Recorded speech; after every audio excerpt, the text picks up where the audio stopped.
Hi, it's Wednesday, and that means it's time for another video edition of Widower Wednesday. I'm Abel Keogh, author of the book Dating a Widower, and today we're going to discuss how long does it really take to get to know someone.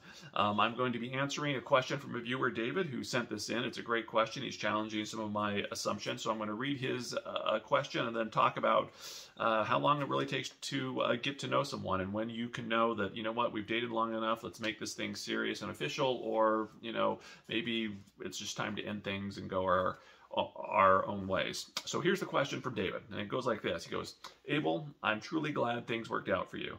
I don't know your story other than your late wife shot herself when she was pregnant. Personally, I could never marry someone in the short periods of time you talk about. So I'm going to stop here for a sec. And the short periods of time I talk about, I say that basically within 12 months, you should know whether or not you can spend the rest of your life with this person.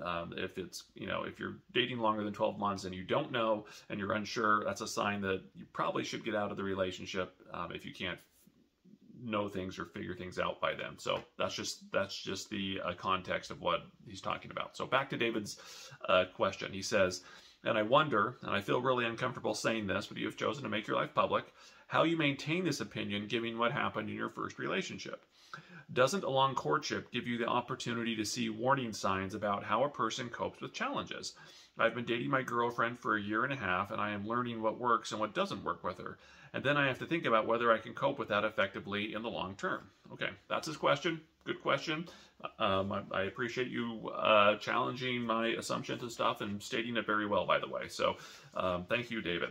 So here's my response, David. And again, I know you say you don't know much about my story other than how my marriage with my late wife ended very tragically. But let me give you some background on this. So me and my late wife, we kind of grew up in the same kind of in the same neighborhood, kind of went to the same schools, never really hung around with each other much.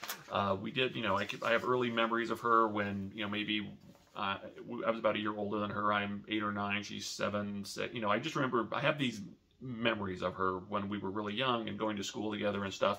We were never friends or anything like that. We hung out in different circles, different crowds. We didn't start dating until college, until we kind of ran into each other at college, and that's when we started dating and went through things like that. So actually had a very long history with her. And then our dating life, before we got married, we actually had 4 years of dating.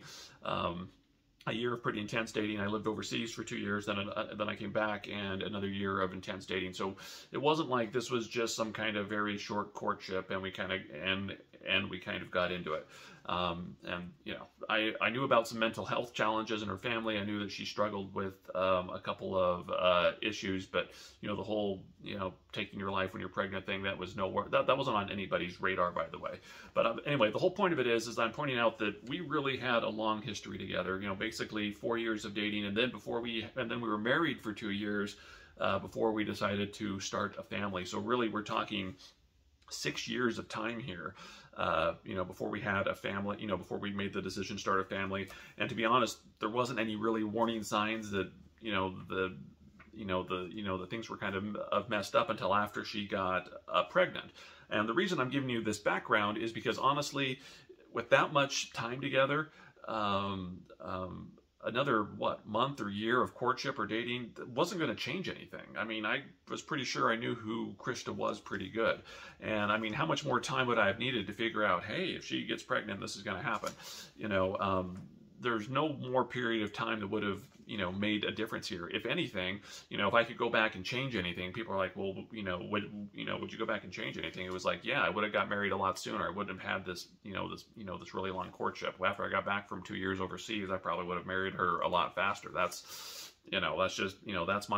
my only regret. And if anything, it taught me that, I shouldn't waste time dating or courting someone once I knew I found the right person. I mean, I knew very early on, once Krista and I started dating, that I could spend the rest of my life with her. And, there was lots of reasons why we went the 4 years. But, the second time with Julie, I realized on my second date that I could spend the rest of my life with Julie. And, Julie was not to that point yet, but once she got there, we kind of accelerated things. Like, well, we know we can spend the rest of our lives together and be happy. Why, what's the point in dating and just, trying to get to know each other better at that point?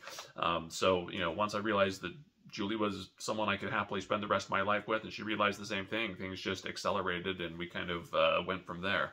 And if anything, I guess, again, going back, what would I have done differently? I think, again, I would, there were some issues with me and Krista, just some things I didn't know about her, and it had nothing to do with her mental health, by the way. So let me give you an example. We had been married a couple of months at this point, and we were just kind of discussing when to start a family and, when we wanted to kind of do things like that. And, somehow we got on the subject of the number of kids we wanted to have. And I said, oh, yeah, I want a lot of kids. And Krista was like, no, I don't want a lot of kids. I want like maybe 2 kids or something like that. And that was a surprise to me. I didn't know that. And that was, and not that would have changed whether or not I would have married her. But I mean, how do you date someone for, as long as we were dating the 4 years or whatever, and not ask questions like that? If anything, it taught me, there are questions you need to ask people early on in the dating process. So you can make sure you're on the same page of things like that. The fact that I didn't know Krista didn't want a big family, that's on me. That wasn't on her or anybody else. That was on me for not asking those questions when we were dating and kind of getting prepared. I can still remember just being shocked, like, what, you don't want a lot of kids? And she's, no, I don't want a lot of kids. I want like 2 kids, and that's it. And anyway, it just taught me that you need to be really intentional about dating, no matter who you're dating. You need to be intentional about it, and after a couple months you need to start asking questions. If you read The Wife in the Next Life, for example, it talks about, it goes back and forth between some of the hard discussions Julie and I had. It's like, well, what do we want our lives to look like? How many kids do we want? How many, how do we, what are your opinions and feelings on this subject? What are your feelings and opinions on this subject? And we were having these, once we both kind of realized that, yeah, I think we can spend the rest of our lives together, we started having these conversations early. And all these conversations did was, at least in my experience, it solidified the fact that I wanted to spend the rest of my life with Julie. It's like we were pretty much aligned on a lot of issues. I always say the biggest difference between Krista and Julie, I mean, they have different personalities and stuff, but, just on those core value things, is Julie wanted a big family and Krista didn't. And, I was like, oh, great, you want a lot of kids, I want a lot of kids. And, we've been married 20 years and have 7 kids, and we have this great and wonderful life. But we had those discussions early. And I know I talked to a lot of clients and a lot of people that say, well, I'm scared to have this discussion, because what if, we're not aligned? And yes, sometimes these discussions can be scary, because what if you're not aligned? But it's like, you can find this out early in a relationship. You can find out if you're aligned on the core issues that are important to you, and, find out quickly, or you can wait years and find out at that point. The answer is not going to change between 3 or 4 months of dating and 3 or 4 years of dating. On these big core issues, people kind of are who they are, and you've got to decide what it is that you can and can't live with, and you've got to know what your deal breakers are. But simply going back and saying that that if you date somebody for years and years and years, you're going to figure out all the, you're going to somehow know them better. I don't believe that, not only in my experience, but the experience of others. And I guess, I guess one final thought, David, is you got to realize that there's no guarantees in life. The reason I kind of put the 12-month mark there, and I guess I should maybe, for those who aren't familiar with it, I'm just not talking 12 months of casually dating. I'm talking 12 months of really intentional dating and spending a lot of time with people. People put on masks, right? We all put on masks, but you need to see people in stressful situations. You need to see how people are going to react to things. And once you get out of that honeymoon phase of dating where everything's wonderful, you start to see people in real world situations, and you can kind of see who they are. Julie and I, 9 months from dating to married, we were spending so much time together that, there really wasn't any surprises after Julie and I got married as far as personality wise, things like that. I kind of knew who I was marrying, and there, there was, a few small things that popped up here and there, but, I had a pretty good idea of who Julie was. She had a pretty good idea of who I was, and there really wasn't any big surprises after we got married. I mean, I think there was, adjustments of spending all of our time together instead of just spending most of our time together, and, there's some things that we just kind of had to work out, but the point is that there's no guarantees in life, and even if you date somebody forever, you're going to encounter situations that you didn't encounter when you're dating. You're going to, what if you date somebody and suddenly they get sick, and maybe it's a terminal illness. How are they going to deal with that? How are you going to deal with that? You can't see every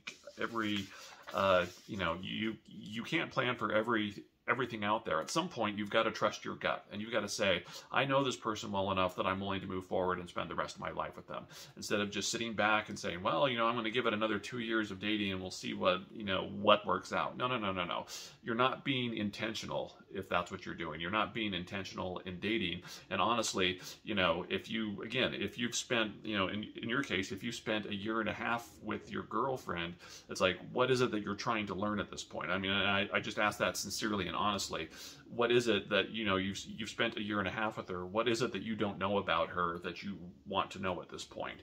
And if there is something out there, what can you do to understand her and get to know that at this point? And that's a very sincere and honest question. I'm not trying to trip you up, but anybody watching this video, if you've been dating someone for X amount of time, what is it that you don't know about them, and then what you need to do to get to understand them and know them and answer those questions.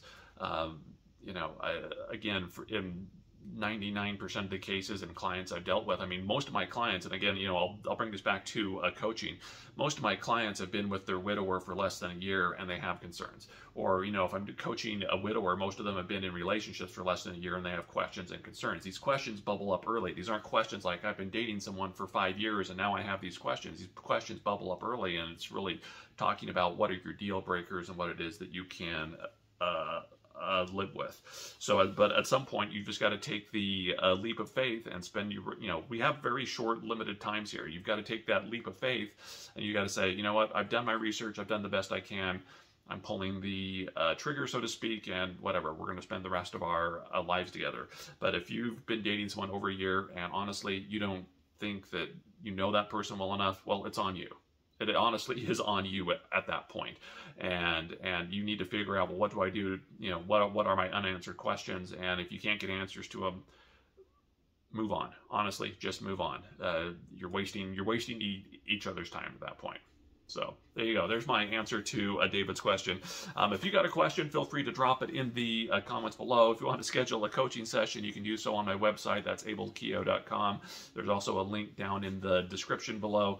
If you want to read Dating a Widower or some of my other books, you can do that too. Feel free to like and subscribe to my channel so you get updates and things when I post a new video. I'm Abel Keogh, author of the book Dating a Widower, and I'll see you all next Wednesday.